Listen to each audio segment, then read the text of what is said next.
मंत्रिमंडल में देरी, फिर विस्तार में देरी, अब विभाग बंटवारे में देरी, अधीर कर रही ये देरी। सारे विभाग मुख्यमंत्री में निहित रहते हैं। मैं सब विभागों का मंत्री हूं। सरकार सुचारू चल रही है।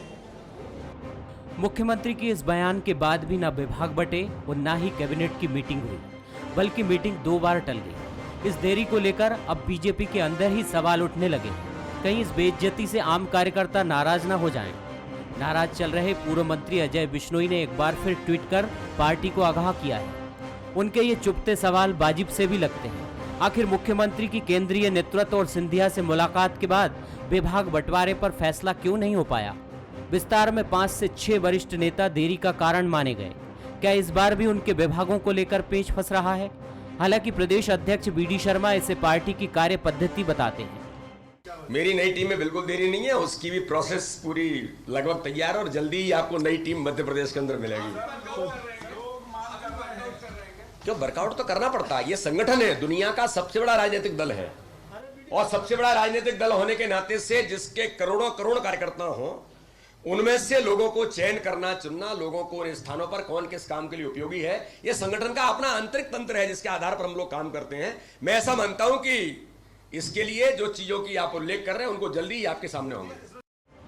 प्रदेश मुखिया भले ही दावा करें, लेकिन उपचुनाव से पहले ये देरी मंत्रियों और कार्यकर्ताओं को अधीर कर रही है। दूसरी तरफ विपक्ष को भी बीजेपी पर हमले का मौका मिल रहा है। भारतीय जनता पार्टी का ये दस्तूर रहा है कि हर चीज़ यहीं सेटल हो जाती थी उनके प्रदेश कार्यालय में, लेकिन हर मामले के लिए मंत्री कौन बने, डिपार्टमेंट की हर चीज़ दिल्ली में डिसाइड हो रही। मैं समझता हूँ इससे बड़ी कमजोरी कोई हो नहीं सकती।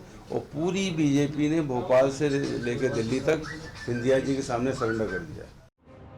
विपक्ष के आरोप अपनी जगह है, लेकिन 2 जुलाई को मंत्रिमंडल विस्तार के बाद मुख्यमंत्री शिवराज सिंह चौहान विभागों के बंटवारों को लेकर दिल्ली पहुंचे और माथापच्ची के बाद लौटे तो उन्होंने वर्कआउट करने की बात कही, लेकिन ये वर्कआउट लंबा खिंच रहा है।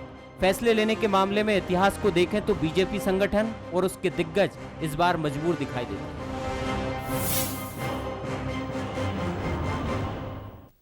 नमस्कार, मैं हूं शरद द्विवेदी और हमारा आज का मुद्दा है कहीं देर ना हो जाए। ये राज कपूर साहब की फिल्म थी हिना, उसकी एक मशहूर कव्वाली नुमा ये गाना था, देर ना हो जाए, कहीं देर ना हो जाए, आ जा रे। अब तो ये चीज़ बीजेपी में चाहे मंत्रिमंडल का गठन हो या विभागों का वितरण हो, इसको लेकर ये बात बराबर कही जा रही है। और एक गाना और था हिंदी फिल्म का इसी तरह से कि हाय हाय ये मजबूरी, ये संविलियन और ये कठिनाई, क्या करें, कहाँ से क्या चीज़ सुधरेगी, कहाँ से क्या चीज़ बनेगी। लेकिन कई प्रश्न इसने ज़रूर खड़े किए हैं। आखिर बीजेपी का कार्यकर्ता भी तलाश रहा है कि इसके लिए जिम्मेदार कौन है, और जिम्मेदार कौन है तो ये बात बहुत साफ तौर पर सामने आ जाती है कि 2-3 ही किरदार ऐसे हैं केंद्रीय नेतृत्व के, जाहिर तौर पर संगठन के बड़े नेता, और वो राष्ट्रीय अध्यक्ष ही हो सकते हैं, ज्योतिरादित्य सिंधिया जी और खुद मुख्यमंत्री शिवराज सिंह चौहान। लेकिन क्या वाकई ये स्थिति है, या फिर कहीं पे निगाहें कहीं पे निशाना, कुछ इस तरह की बात है? क्योंकि राजनीति में ये भी होता है। इस पूरे मामले में शिवराज जी तो ज़रूर ऐसे नज़र आ रहे हैं कि वो पूरी कोशिश कर रहे हैं, तो मामला अटक कहाँ रहा है? क्या आला कमान बीजेपी का और ज्योतिरादित्य सिंधिया के बीच की खींचतान की तरफ कहीं ना कहीं बिना कहे बहुत कुछ कह दिया जा रहा है कि साहब हम तो करना चाह रहे हैं और सारी तैयारी है, लेकिन वहाँ चीज़ें क्यों अटक रही? लेकिन ये मैसेजिंग की जो बात है, ये बीजेपी के कार्यकर्ता को भी ये चीज़ खटक रही है और प्रदेश की जनता भी ये सोच रही है कि आखिर क्यों अटक रही है चीज़ें। वो पार्टी, जैसा वीडी शर्मा कह रहे थे कि 10 करोड़ से ज़्यादा जिसके सदस्य हैं, उस पार्टी में जहां निर्णय तुरंत होने का दावा किया जाता है, वहां ये सारी बातें क्यों अटक रही हैं? बड़ा मसला है ये। आज इसी अहम मसले पर हम बात करेंगे। जो मेहमान हमारे साथ हैं उनसे मुलाकात कर लीजिए। हमारे साथ हैं सुशील शर्मा जी, वरिष्ठ पत्रकार, राजनीतिक विश्लेषक। हमारे साथ हैं बीजेपी के युवा विधायक विष्णु खत्री जी, और पीसी शर्मा जी, पूर्व cabinet minister, senior Congress leader, वो भी हमारे साथ हैं। और आप सभी का स्वागत करते हुए सबसे पहले मैं एक टिप्पणी ले रहा हूं कांग्रेस के सीनियर लीडर और सांसद, राज्यसभा सदस्य विवेक तनखा जी इस वक्त फोन लाइन पर हमारे साथ हैं। विवेक जी, स्वागत करता हूं बंसल न्यूज़ पर आपका। नमस्कार शरद जी, धन्यवाद। पहले मैं आप ही से एक छोटी टिप्पणी लेकर फिर हम बातचीत पर मेहमानों के साथ लौट आएंगे। आपने इसके पहले भी मंत्रिमंडल के गठन में देरी को लेकर भी उसके कानूनी पक्ष और उसके कॉन्स्टिट्यूशनल एस्पेक्ट की तरफ इशारा किया था, और आपने ये भी कहा था कि इसको आप कॉम्पिटेंट फोरम की तरफ भी ले जाएंगे। किस तरह से एक सीनियर पॉलिटिकल लीडर के नाते और एक कानून और संविधान के एक्सपर्ट के नाते आप पूरे मामले को देखते हैं? जी शरद जी, जी पार्टी जाएंगी जाएंगी, जी लीडर आएंगे जाएंगे। जी मैं कभी नामों से ना तो इम्प्रेस होता हूँ ना विचलित होता हूँ। जी समस्या हमारी होती है इंस्टीट्यूशंस की। जी हम लोग एक संवैधानिक प्रणाली में हैं जिसको हम अच्छे से चलाना चाहते हैं। जी जिस तरह से ये मंत्रिमंडल का गठन हुआ, जिस प्रकार से अकेले चलने का उन्होंने निर्णय लिया बिना मंत्रिमंडल के, राष्ट्रपति तक हमको जाना पड़ा, फिर 5 लोग आए, फिर गैप आ गया, अब उसके बाद 28 लोग और आ गए। ये जो एक प्रक्रिया जो उन्होंने अपनाई, ये एक प्रक्रिया में ही हमको बहुत सारी बातें दिख रही थी जी जो प्रजातांत्रिक नहीं थी। दूसरी बात, आपने जो मंत्रिमंडल बनाया, अब वो ठीक है, वो डिबेट का इशू है, सुप्रीम कोर्ट इसको डिसाइड करेगा। जब ये मैटर सुप्रीम कोर्ट के सामने आगे होगा कि आप 206 के हाउस में आप कितने मंत्री बना सकते हैं, या 230 में बनाएंगे कि 206 में बनाएंगे, ठीक है, मैं मानता हूँ ये बातें कानून की है, डिबेटेबल होती है। बट बहुत इंपॉर्टेंट बात है कि आप निर्णय नहीं ले पा रहे थे, ना आप मंत्री बनाने का निर्णय ले पा रहे थे, ना पोर्टफोलियो देने का निर्णय ले पा रहे थे। और बार यही बात बोल रहा हूँ, जब कोई भी चीज आप गलत तरीके से प्राप्त करते हो, उसका रिजल्ट भी गलत होता है, खराब होता है। प्रजातंत्र को हमको बचा के रखना है, और ये प्रजातंत्र ही हमारे देश की नींव है, हमारे देश की जान है जी। और जितना हम रायता फैलाएंगे देश में, उतना हानि देश के जनता को होने वाली। यहाँ पर मैं कहूँगा मध्य प्रदेश की जनता 7.5 करोड़ जनता को होने वाली है जी। आप देखिए, आज डॉक्टर्स को सैलरी नहीं मिल रही है, डॉक्टर्स को 3 महीने से सैलरी नहीं मिली है, अलाउंसेस, जो कोरोना के वॉरियर्स हैं आपके। आज आप देखिए किस प्रकार से असंतोष फैला हुआ है हर वर्ग में, क्योंकि प्रशासन ठप है, प्रशासनिक निर्णय नहीं हो पा रहे। जब ऐसी स्थितियां आती हैं तो इसको हम कहते हैं प्रशासनिक अराजकता। और आज वही कंडीशन है मध्य प्रदेश की। शिवराज जी कुछ भी बोलें, अच्छे शब्दों में बोलें कि मैं सब कुछ कर लूंगा, कल कर लूंगा, परसों कर लूंगा जी। फैक्ट ये है कि चीजें उनके कंट्रोल में नहीं है जी। तो आप ये मानते हैं कि चीज़ें एक किस्म की एनार्किस्ट वे में जा रही हैं, और जितनी जल्दी हो इस स्थिति से बाहर मध्य प्रदेश को निकलना चाहिए, क्योंकि प्रदेश की 7.5 करोड़ जनता के हित में ये चीज़ है, और हर दृष्टि से एक सिस्टम के लिए भी ये बेहतरी के लिए बहुत ज़रूरी। सर बहुत धन्यवाद करता हूँ आपका, एक आपने वक्त देकर हमको एक इस पर अपनी टिप्पणी दी। चलिए मैं सीधे मेहमानों की तरफ चलूँगा, विष्णु खत्री जी की तरफ चलूँगा, बीजेपी के युवा नेता और युवा विधायक। विष्णु खत्री साहब, आपने सुनी बात विवेक तनखा जी की, कांग्रेस की बात आपने सुनी, आपकी टिप्पणी, एक त्वरित टिप्पणी आपकी इस पर। जी खत्री साहब जी। एक तो ऐसा है शरद जी कि अभी विवेक जी संविधान, लोकतंत्र और इस सब की बात कर रहे थे। ये उसी कांग्रेस के सांसद हैं कि जिसने इस देश के अंदर 19 महीने आपातकाल लगाया, इस देश के अंदर जो संवैधानिक व्यवस्थाओं को नेस्ते नाबूद करने का काम किया। यहां तक मंत्रिमंडल की बात है जी, वो सरकार की बात है, तो पूरा देश और पूरा विश्व कोरोना जैसी महामारी से जूझ रहा है जी, और उसके कारण मंत्रिमंडल का विस्तार टला और अंतोगत्वा वे हो भी गया। और अब उसके बाद में यहां तक विभागों के बंटवारे की बात है जी, तो वे भी निश्चित रूप से होगा और शीघ्र होगा। तो इसमें इनको केवल बस एक चीज दिखाई दे रही है कि किसी भी प्रकार से हम सरकार की कमी निकालें और किसी प्रकार का असंतोष यदि उत्पन्न होता है तो उसको हम केस कराएं, लेकिन ये इनका दिवा स्वप्न है, ये बिल्कुल नहीं होने वाला है। ये सरकार 5 मंत्रियों के साथ में भी काम कर रही थी और ये सरकार अब पूरे मंत्रिमंडल के साथ भी जनहित में काम करेगी, इस प्रदेश के विकास के लिए काम करेगी। शिवराज जी ने तो कह दिया विष्णु जी कि मैं हूं ना, और सारे अधिकार तो मुख्यमंत्री में निहित होते ही हैं, सारे मंत्रियों के अधिकार समाहित हैं। जी, उन्होंने तो स्पष्ट कर ही दिया है। जी, निश्चित रूप से। जी जी, चलिए निश्चित रूप से। जी, पीसी शर्मा जी की एक टिप्पणी लेकर मैं आगे बढ़ूंगा, फिर हमारे एनालिस्ट जो हैं उनकी तरफ बढ़ूंगा। पीसी शर्मा साहब, आपकी एक त्वरित टिप्पणी। जी बोलिए सर।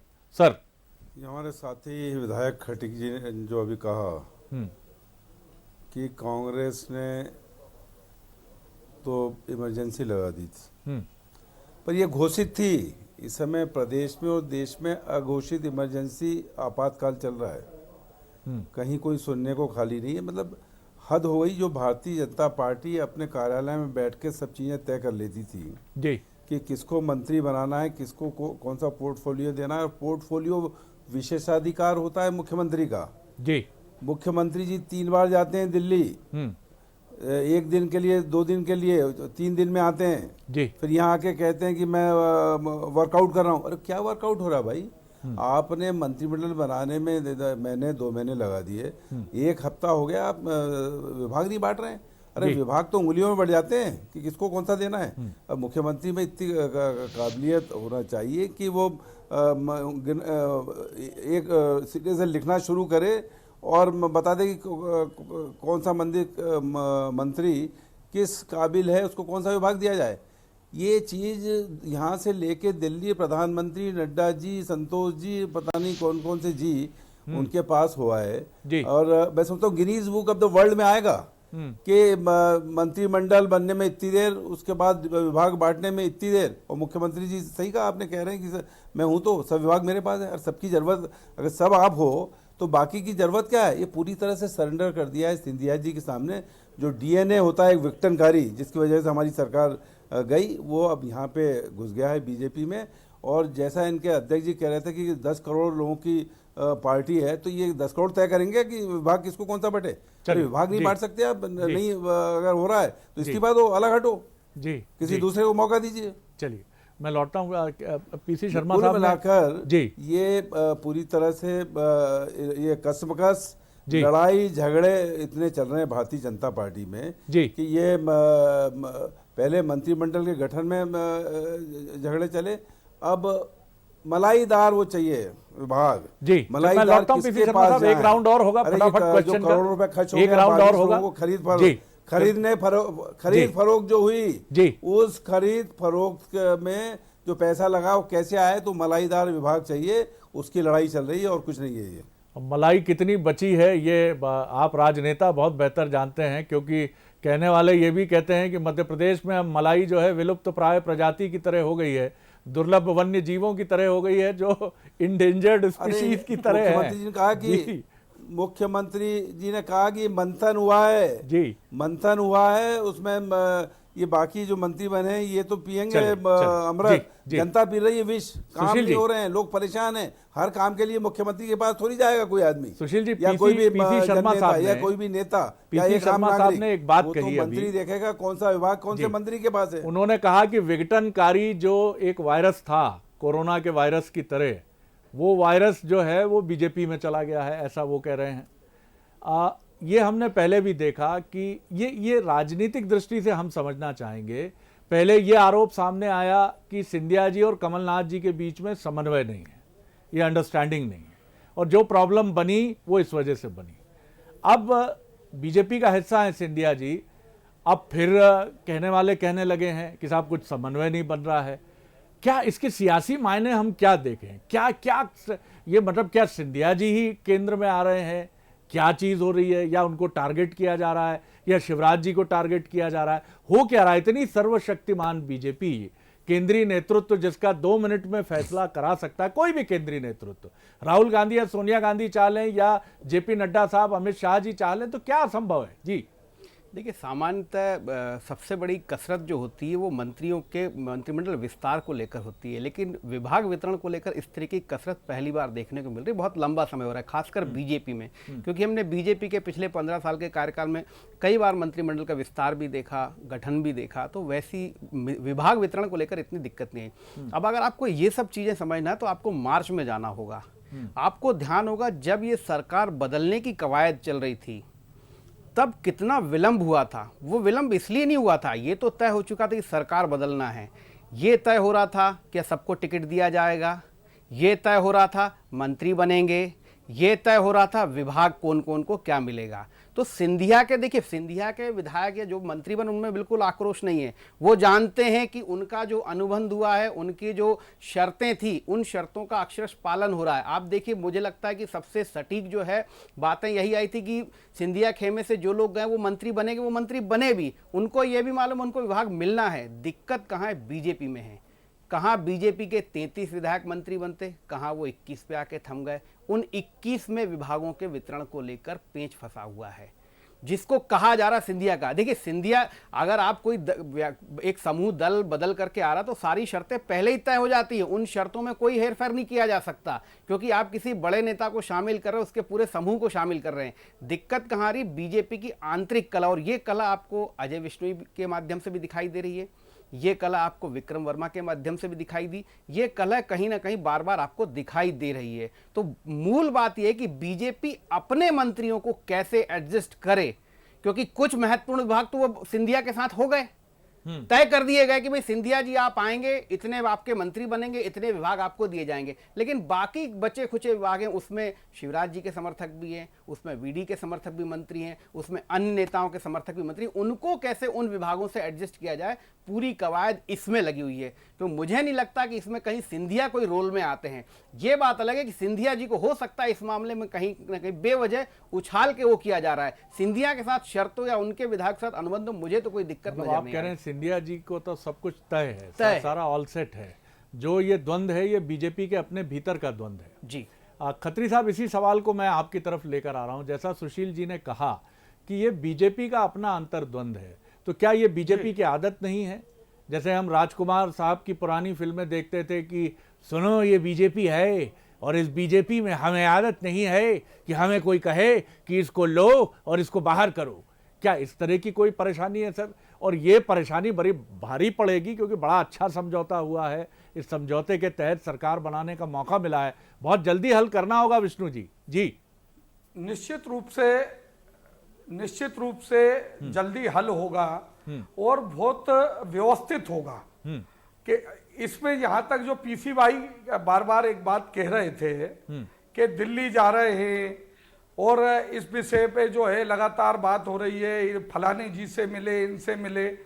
इसमें मैं इनको बताना चाहता हूं, जनसंपर्क मंत्री रहे माननीय पीसी शर्मा जी।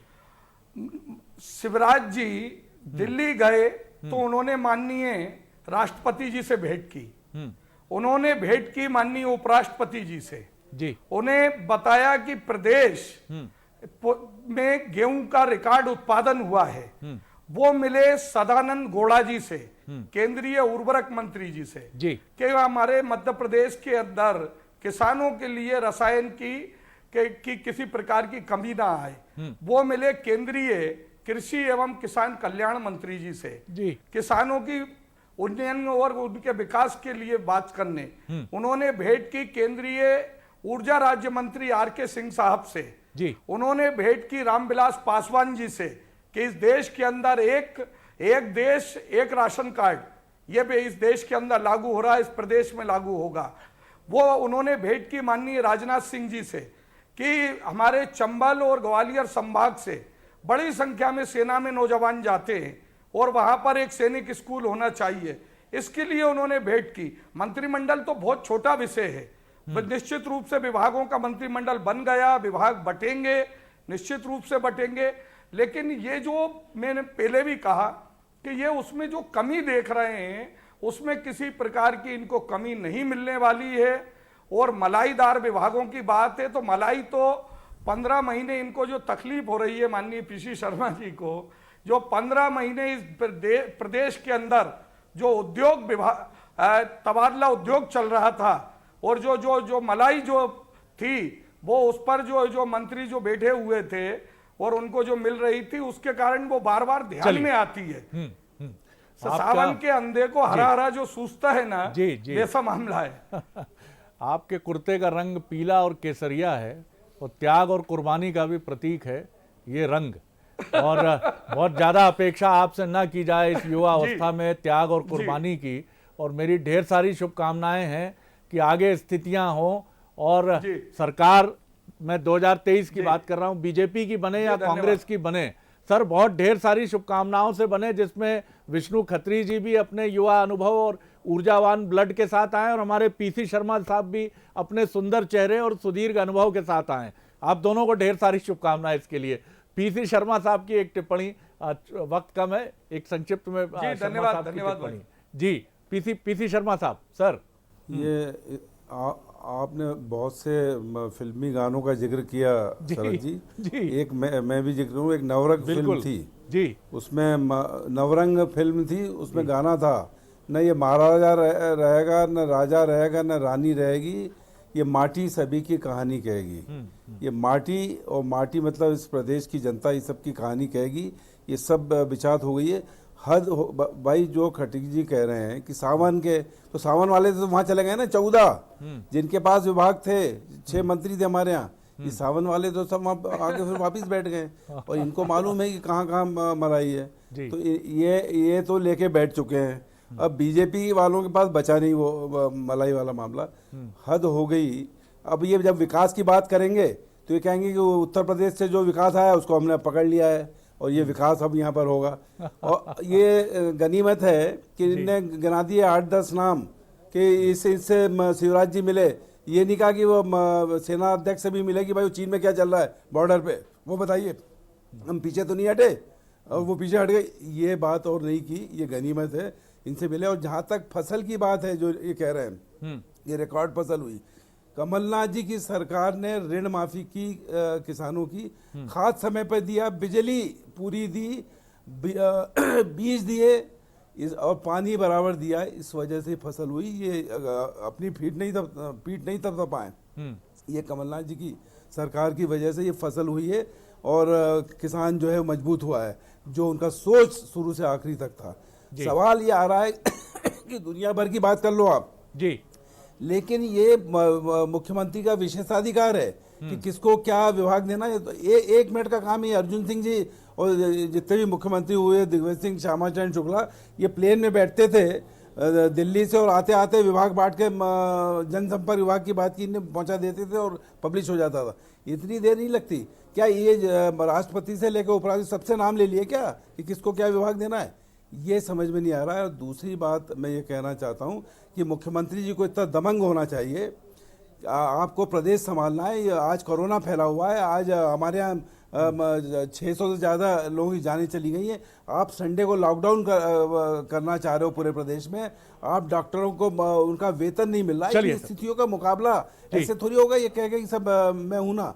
अभी इसकी जरूरत है कि ये विभाग डिस्ट्रीब्यूट हो और लोगों को मिले। और जो मंत्री नहीं लेना चाह रहा हटाओ, दूसरे मंत्री अभी वेटिंग में बहुत से, अजय बिश्नोई जी हैं, खटीक जी, इन्हीं को ले लो, ये हमारे युवा नेता को। ये बाकी मंत्री ले लो, इनको विभाग दे दो, कोई नहीं ले रहा है तो दूसरा विभाग, ये सब विभाग ले लेंगे। रामपाल सिंह जी को ले लो, इतने बैठे हुए हैं, इनको ले लीजिए आप। ये कि ये मंत्री यही लेगा, ये अड़ी आज तक हमने देखी नहीं। अब आगे नहीं बढ़ा पाऊंगा इस बातचीत को। ये अड़ी हो कि ये इतना तो तय है, इसमें कहीं ना कहीं नरोत्तम मिश्रा जी का भी इतना तो तय है नरोत्तम मिश्रा जी ये चीज बहुत जल्दी होनी चाहिए। बहुत धन्यवाद करते हुए पीसी शर्मा साहब आपका, विष्णु खत्री साहब आपका और सुशील शर्मा साहब आपका।